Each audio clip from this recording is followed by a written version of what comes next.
Hello বন্ধুরা, তোমাদের সবাইকে স্বাগত জানাই target railway SSC WBPSC exam পোর্টালে। আজকে আমি তোমাদের মধ্যে নিয়ে এসেছি 19 এপ্রিল ফার্স্ট শিফটের জিকে কোয়েশ্চেন্স, যেগুলি আজকে সিএইচএসএল এক্সামে এসেছিল, এবং তার সাথে যতদূর সম্ভব আমি এক্সট্রা ফ্যাক্ট অ্যাড করার চেষ্টা করেছি, যেগুলি কোনো এক্সামে এসেছে কিংবা ভবিষ্যতে আসতে পারে এবং খুব খুব ইম্পর্টেন্ট। ওকে, তো চলো শুরু করা যাক। প্রথম প্রশ্ন এসেছিল, হার ঘর জল যোজনা কবে কোথায় চালু হয়েছিল? ওকে, তো এই কোয়েশ্চেনের আনসার হবে 2019 সালের জুলাইতে প্রথম চালু হয়েছিল গোয়াতে।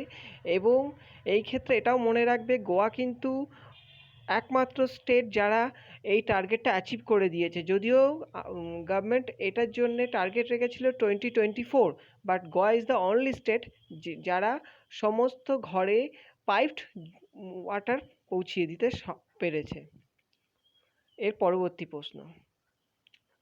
পরবর্তী প্রশ্ন ছিল 48 চিফ জাস্টিস অফ ইন্ডিয়া কে? তো এই এন.ভি. রামানা, যিনি পরবর্তী চিফ জাস্টিস অফ ইন্ডিয়া হতে চলেছেন। আর এই ক্ষেত্রে মনে রাখবে, এর কাছাকাছি যে সমস্ত ইনফরমেশনগুলো আমাদের জানার দরকার, তার মধ্যে একটা হলো, প্রথম চিফ জাস্টিস অফ ইন্ডিয়া হলেন এইচ.জে. কানিয়া, ইনি ছিলেন প্রথম চিফ জাস্টিস অফ ইন্ডিয়া। আর 48 আগে যে 47 চিফ জাস্টিস ছিলেন, এস.এ. বাবদে, শরৎ বাবদে, ইনি ছিলেন 47। 46 ছিলেন রঞ্জন গগৈ। আর আমি যে ইনফরমেশানগুলো দিচ্ছি না, এই ইনফরমেশানগুলো কিন্তু প্রত্যেকটা এক্সামে কোনো না কোনো এক্সামে এসেছে। এভে যে রিসেন্ট এনটিপিসি এক্সামটা চলছে, সেই এনটিপিসি এক্সামে তো 7th ফেজ এখনও বাকি আছে। সেই এক্সামেও এই কোয়েশ্চেন্সগুলো বহুবার এসেছে এবং রিপিট হয়েছে। তো তোমরা এগুলো পড়তে থাকো, এগুলো কিন্তু আবার আসতেই পারে। ঠিক আছে, পরবর্তী প্রশ্ন, ক্যান্ডেলা কিসের একক? তো ক্যান্ডেলা হচ্ছে Luminous intensity unit. Luminous intensity যেটা, সেটা মাপতে ব্যবহার করা হয়ে থাকে ক্যান্ডেলা। এই ক্ষেত্রে তোমাদেরকে একটা এক্সট্রা ফ্যাক্ট দিয়ে দিই, যেটা আমি লিখতে ভুলে গেছি আমি পিপিটিতে। সেটা হচ্ছে, যদি তোমাদেরকে জিজ্ঞাসা করে কখনো, এটা খুব মনোযোগ দিয়ে শোনো এবং লিখে রাখতে পারো, এটা কাজে আসবে। এবং ইনফ্যাক্ট রেলওয়ে এনটিপিসিতে এসেও গেছে। যদি তোমাদেরকে দেয় ম্যাগনেটিক ফ্লাক্স ডেন্সিটি, তো unit of magnetic flux density হবে টেসলা। আর যদি কখনো দেয় ম্যাগনেটিক ফ্লাক্স, দেন তোমাদের লিখতে হবে, টিক মার্ক করতে হবে ওয়েবার। ওকে, তো এক কথায় কি, ম্যাগনেটিক ফ্লাক্স ডেন্সিটি বললে টেসলা, এবং যদি ম্যাগনেটিক ফ্লাক্স বলে, তো সেই ক্ষেত্রে তোমরা কি করবে, ওয়েবার সিলেক্ট করবে। নেক্সট কোয়েশ্চেন কি আছে, রুরাল অ্যান্ড ডেভেলপমেন্ট মিনিস্ট্রি কে? ভারতবর্ষের এই মুহূর্তে rural and Panchayati Raj and development ministry হলেন নরেন্দ্র সিং টোমার, যিনি গোয়ালিয়র থেকে এসেছেন। ওনার কনস্টিটিউন্সি গোয়ালিয়র, মধ্যপ্রদেশ। এবং 17th লোকসভা ইলেকশন 2019 যেটি হয়েছিল, তার মাধ্যমে উনি এসেছেন। ঠিক আছে, এটা কিন্তু মনে রাখবে, 2019 যে ইলেকশনটা হয়েছিল, ওটা কিন্তু 17th লোকসভা ইলেকশন। এবং এই টাইপের কোয়েশ্চেন্সগুলো অলরেডি এসেছে। এবং 17th লোকসভা স্পিকার এই মুহূর্তে ওম বিড়লা। আর এই ইনফরমেশনগুলো খুব দরকার। ঠিক আছে, নেক্সট কোয়েশ্চেন, কর্মযোদ্ধা গ্রন্থটি কাকে নিয়ে লেখা? নরেন্দ্র মোদীকে নিয়ে লেখা এই গ্রন্থটি। আর এই গ্রন্থটি একটি পাবলিশার্স হাউস আছে, যারা এটাকে ইনগ্রেট করেছে, মানে এটা পাবলিশ করেছে। আর এই পাবলিশিং করেছিলেন হচ্ছে অমিত শাহ। পরবর্তী প্রশ্ন, মায়ানমারের মুদ্রার নাম কি? তো মায়ানমারের মুদ্রার নাম হচ্ছে কায়াত। তো শুধু যেহেতু মায়ানমারের মুদ্রা দিয়েছে, তো আমাদের কান্ট্রি নেবারিং যে কান্ট্রিগুলো আছে, তাদেরগুলো তো আমাদেরকে জানতে হবে। আসতেই পারে, এবং এর আগে এসেছে এবং ভবিষ্যতেও আসতে পারে। তো এই ইনফরমেশানগুলো তোমরা লিখে রাখো, শ্রীলঙ্কার রুপি, বাংলাদেশ টাকা, পাকিস্তানের রুপি, নেপালের রুপি এবং ভুটানের নালট্রুম। এছাড়া কয়েকটা ইনফরমেশান আমি অ্যাড করতে ভুলে গেছিলাম, বাট আমার এই জাস্ট মনে পড়লো। তো তোমরা সেইগুলো লিখে রাখো। একটা প্রশ্ন, সেটা হচ্ছে চায়নার হচ্ছে রিমবিথ কারেন্সি। এটা খুব ইম্পর্টেন্ট, এটা আসতেই পারে। ঠিক আছে, next question, ICC spirit of the cricketer award এই দশকে 2020 একটু টাইপিংয়ে ভুল হয়েছে। এই দশকে 2020 ICC spirit of the cricketer কে হয়েছে 2020? তিনি হলেন এম এস ধোনি। এই পুরো যে ডেটাটা, এই ডেটাটা তোমরা কিন্তু ভালো করে মনে রাখবে। এই ডেটাটার মধ্যে একটা হচ্ছে 2020 ICC spirit of the cricketer award জিতেছেন এম এস ধোনি। বিরাট কোহলি জিতেছেন কি পুরুষ ক্রিকেটার মধ্যে গ্যারি সোবার যে পুরস্কার সেটি জিতেছেন। এই ইনফরমেশনগুলো তোমরা একটা স্ক্রিনশট নিয়ে রেখে দিতে পারো কিংবা কোনো খাতায় লিখে রাখতে পারো, ঠিক আছে? অ্যালিস পেরি, যিনি একমাত্র মহিলা ক্রিকেটার হিসাবে তিনি র্যাচেল ফ্লিন্ট পুরস্কার জিতেছেন। স্টিভ স্মিথ কিন্তু best test cricketer of the decade হয়েছেন। আর বিরাট কোহলি হয়েছেন one day cricketer of the year decade. এবং রাশিদ খান, যিনি আফগানিস্তান থেকে, তিনি হয়েছেন টি-20 cricketer of the year decade. এছাড়া আরেকটা কোয়েশ্চেন এসেছে এর আগে, কিছুদিন আগে সিএইচএসএলেই এসে গেছে। সেটা হচ্ছে কাইল কোয়ার্টজার, ইনি জিতেছেন ICC men's of the decade cricketer award. এবং কোয়েশ্চেনটা এটাই ছিল যে ইনি কোন কান্ট্রি থেকে বিলং করেন। তো কান্ট্রি হলো স্কটল্যান্ড। এটা খুব ইম্পর্টেন্ট, ঠিক আছে? আশা করি তোমরা নিয়ে নিয়েছো যে দরকারি স্ক্রিনশট বা ইনফরমেশনগুলো। আমি তাহলে নেক্সট স্ক্রিনশটে চলে যাচ্ছি। আস্কি ফুল ফর্ম, এটা বহুবার বহু এক্সামে এসেছে, আবার এসেছে। American standard code for information interchange. তাহলে আস্কি ফুল ফর্ম কি? American standard code for information interchange. Next হচ্ছে ভিটামিন কে রাসায়নিক নাম কি? তো এই ক্ষেত্রে তোমাদেরকে আমি একটা মজাদার জিনিস বলতে পারি। তো ভিটামিনের বিভিন্ন কেমিক্যাল নেম আছে, তার মধ্যে তোমরা এইভাবে মনে রাখতে পারো: race to fight, RASCE, race to fight. Vitamin A, R for riboflavin, A for vitamin C, that is ascorbic acid, C, then calciferol, vitamin D, then লিখে নাও, তোমরা কিন্তু খুবই কাজে আসবে এটা, ঠিক আছে? টু টোকোফেরল, ভিটামিন ই, এবং ভিটামিন কে, দ্যাট ইজ ফাইটোনাডাইন।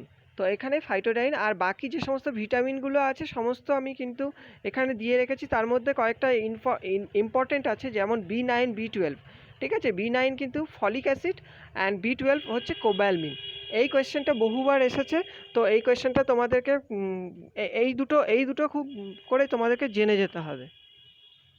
পরবর্তী প্রশ্ন, বিখ্যাত কোলাপুরি চপ্পল কোলাপুরের কোন নদীর তীরে?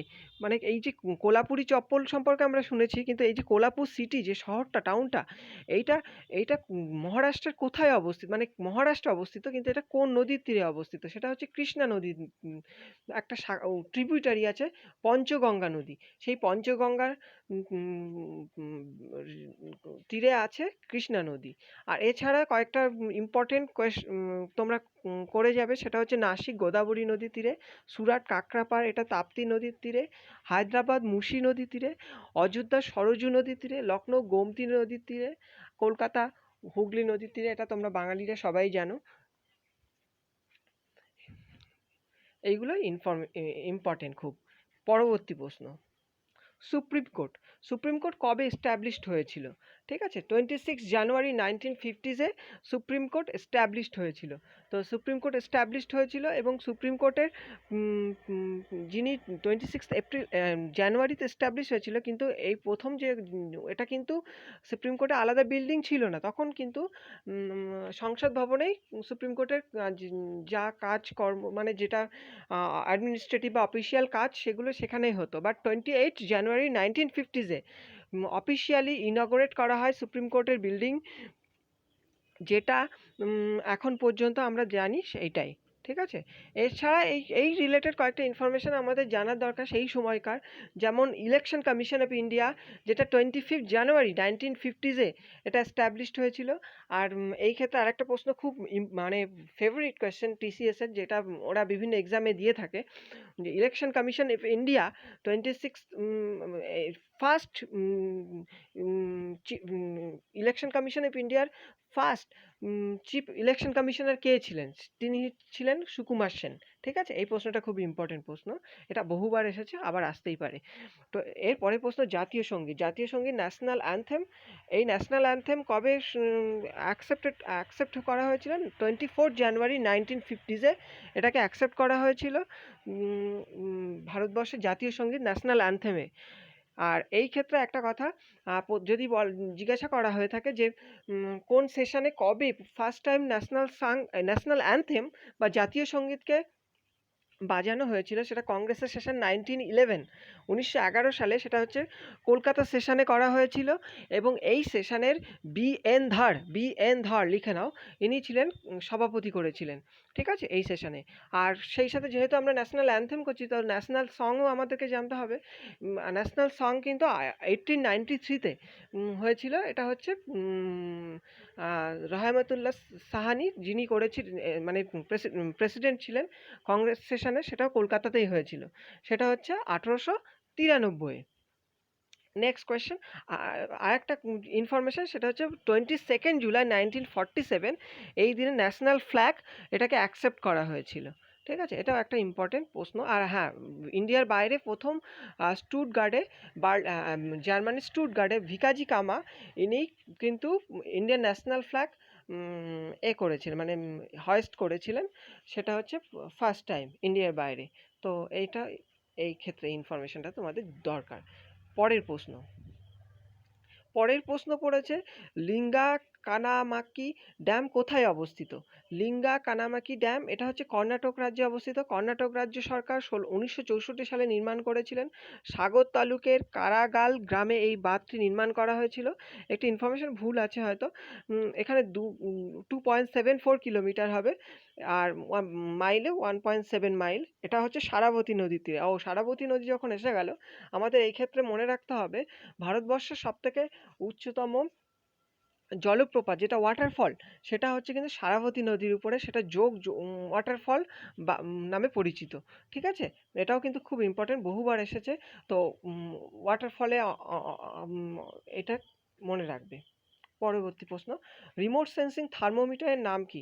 তো আমরা তো জানি, আমরা থার্মোমিটার দিয়ে আমরা গায়ে টেম্পারেচার মাপি। তো হাই যে টেম্পারেচারগুলো থাকে, সেইগুলো যেটা 800 ডিগ্রি সেলসিয়াসের বেশি, সেই টাইপের টেম্পারেচারগুলো মাপতে গেলে আমরা কোনো কিছু ওখানে টাচ করতে পারবো না। তো তার জন্য একটা রেডিয়েশনাল রিমোট সেন্সিং একটা থার্মোমিটার ইউজ করা হয়, যাকে বলা হয় পাইরোমিটার। তো পাইরোমিটার আমরা ইউজ করি এটাকে এই জন্যে। পরবর্তী প্রশ্ন, নিউ ডেভেলপমেন্ট ব্যাংকের মেম্বার কত দেশ? তো এটা আমাদেরকে সবথেকে আগে মনে রাখতে হবে, এনডিবি নিউ ডেভেলপমেন্ট ব্যাংক, এটা কিন্তু ব্রিক্সেরই একটা ব্যাংক, বা ব্রিক্স ব্যাংকও বলা হয়ে থাকে অনেক সময়। তো আমরা জানি ব্রিক্স কিন্তু 5টা দেশ নিয়ে তৈরি হয়েছে। ব্রিক্স হচ্ছে Brazil, Russia, India, China and south Africa. ঠিক আছে, তো এনডিবি ন্যাশনাল ডেভেলপমেন্ট ব্যাংকের কিন্তু হেডকোয়ার্টার এখন এই মুহূর্তে সাংহাইতে। আর এটা এস্টাবলিশড হয়েছিল 15 জুলাই 2014-এ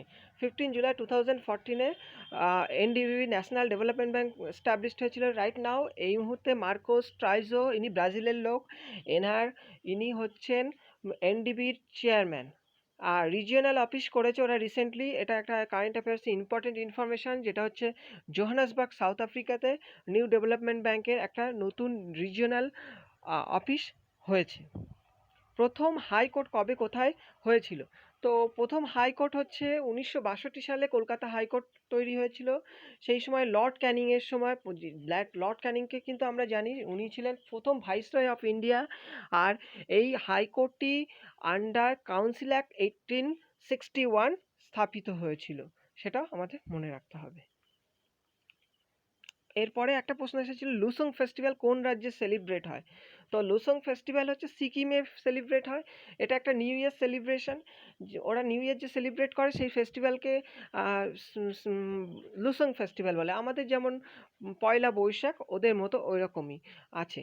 তো এই রিলেটেড কয়েকটা ইনফরমেশন আমাদেরকে জানতে হবে, যেমন লোসার ফেস্টিভ্যাল এটা একটা বৌদ্ধিস্ট ফেস্টিভ্যাল, এটা সিকিমে আছে। এবং এছাড়া যে সমস্ত বৌদ্ধিস্ট কমিউনিটি যেমন হিমাচল প্রদেশ কিংবা তোমাদের অরুণাচল প্রদেশ, এই সমস্ত জায়গাতেও এই ফেস্টিভ্যালটা সেলিব্রেট করা হয়ে থাকে। দেন আছে লোসং ফেস্টিভ্যাল, যেটা আজকে এসেছে। লাদাব দুচেন ফেস্টিভ্যাল, কাগিয়াত ড্যান্স ফেস্টিভ্যাল, নামচি মহোৎসব, ফাং লসল ফেস্টিভ্যাল, ভুমচা ফেস্টিভ্যাল। এইগুলো খুবই ইম্পর্টেন্ট ফেস্টিভ্যাল, এইগুলো পড়ে যাওয়া ভালো। এর পরবর্তীকালে কখনো কোনো পরীক্ষায় কোনো এক্সামে এগুলো আসতে পারে। Next question, badminton world federation ম্যাচে ফিক্সিংয়ের জন্য শাটলার নিকিতা খাকিমভকে 5 বছরের নিষেধাজ্ঞা হস্তান্তর করা হয়েছে। তিনি কোন দেশের খেলোয়াড়? ইনি কিন্তু রাশিয়ান প্লেয়ার। এনাকে 5 বছরের জন্য সাসপেন্ড করা হয়েছে। এছাড়া আর একজনকে করা হয়েছে, তিনি হলেন কেট ফু কুনে ফ্রম মরিসাস। তো এই দুজনই নিউজে এসেছিল, সেই জন্য এটা কারেন্ট অ্যাফেয়ার্সের মধ্যে থেকে এটা এসেছে।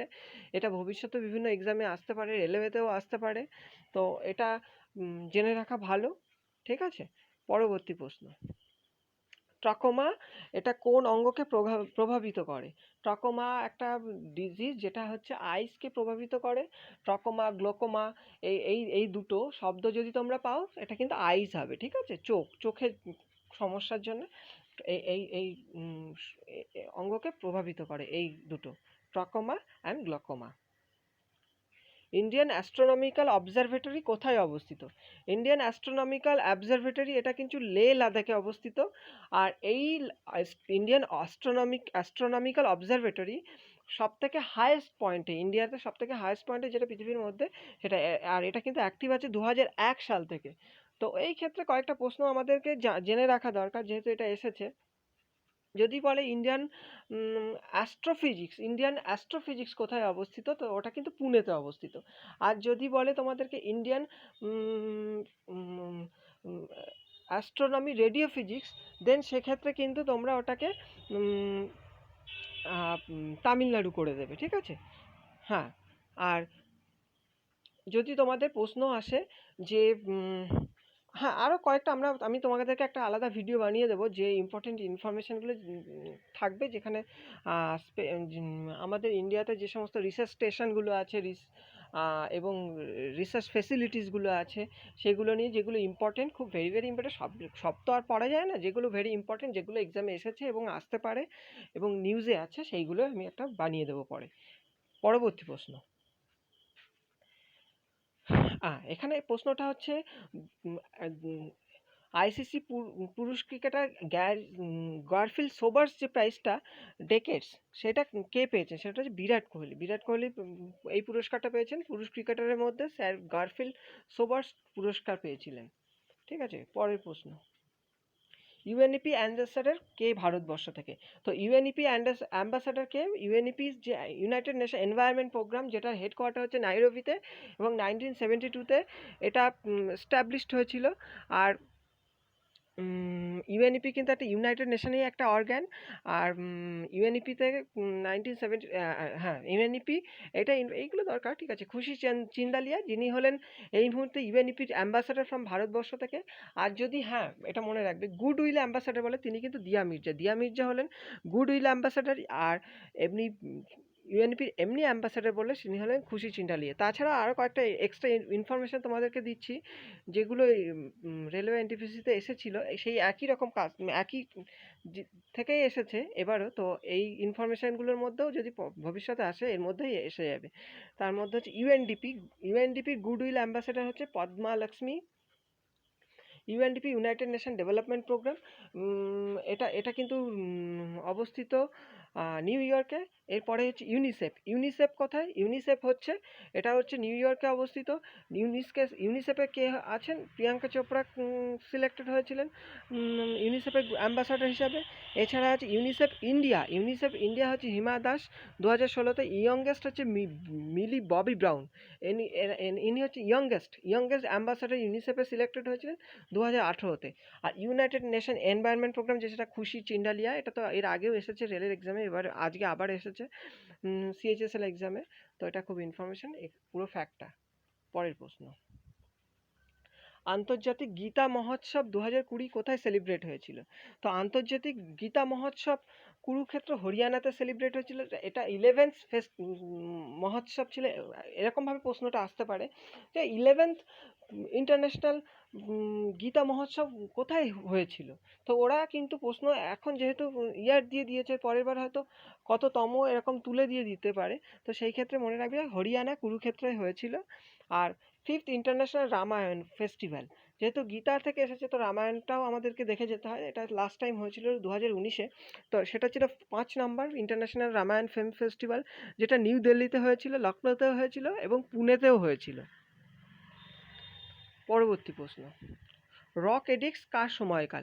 তো রক এডিক্স কি? রক এডিক্স হচ্ছে মানে অশোকের সময়। অশোক কি করতেন, যে উনি যে সমস্ত জায়গায় তার রাজ্য ছিলেন, বিভিন্ন জায়গায় তিনি রক পিলার বানিয়ে রাখতেন এবং সেই সমস্ত রক পিলার থেকে সেখানে বিভিন্ন লিপিতে তার রাজ্যের বিভিন্ন কথা লিখে রাখতেন। এটাকেই বলা হয় রক এডিক্স। অশোকা এই বিভিন্ন জায়গায় বানিয়েছিলেন। এগুলি পালিতে লেখা হতো। জেমস প্রিন্সেপ ডিসেপার্ট করেছিল 1837-এ। জেমস প্রিন্সেপ, যিনি একজন ব্রিটিশ, ইনি এই লিপি প্রথম ডেসিপার করেছিলেন।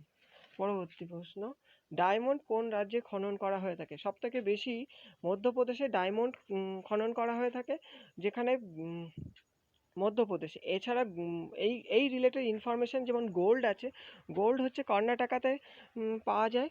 আর পান্না হচ্ছে ভারতে। হ্যাঁ, ডায়মন্ড ক্ষেত্রে যেহেতু, আর মধ্যপ্রদেশের পান্না শহরে ভারতের মধ্যে সবথেকে ভালো বেশি খনি আছে, ডায়মন্ডের খনি আছে, সেটা একটা মনে রাখতে হবে। আর গোল্ড হচ্ছে কর্ণাটকা। উত্তরপ্রদেশের সোনভদ্র জেলায় 2900 টনের বেশি স্বর্ণের মজুদ পাওয়া গেছে রিসেন্টলি। এটা একটা রিসেন্ট ইনফরমেশন যেটা আসতে পারে এক্সামে। এটা নেক্সট কোয়েশ্চেন।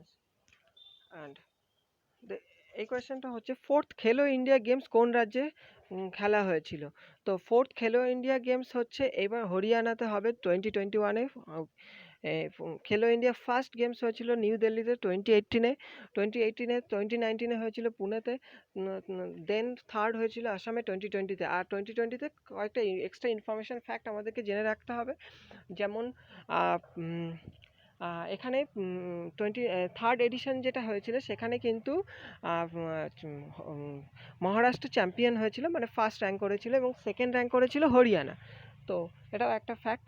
আর অভিনব সাউ ছিলেন, যিনি ইয়ংগেস্ট প্লেয়ার ছিলেন, যিনি কোনো মেডেলিস্ট ছিলেন এই খেলো ইন্ডিয়া গেমসে।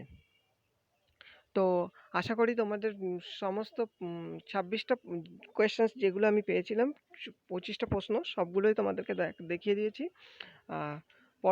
ফিরে আসছি পরবর্তী ভিডিওতে। ধন্যবাদ সবগুলি দেখার জন্য। আর ভালো লাগলে দয়া করে একটা লাইক এবং সাবস্ক্রাইব করে দেবে। Thank you so much.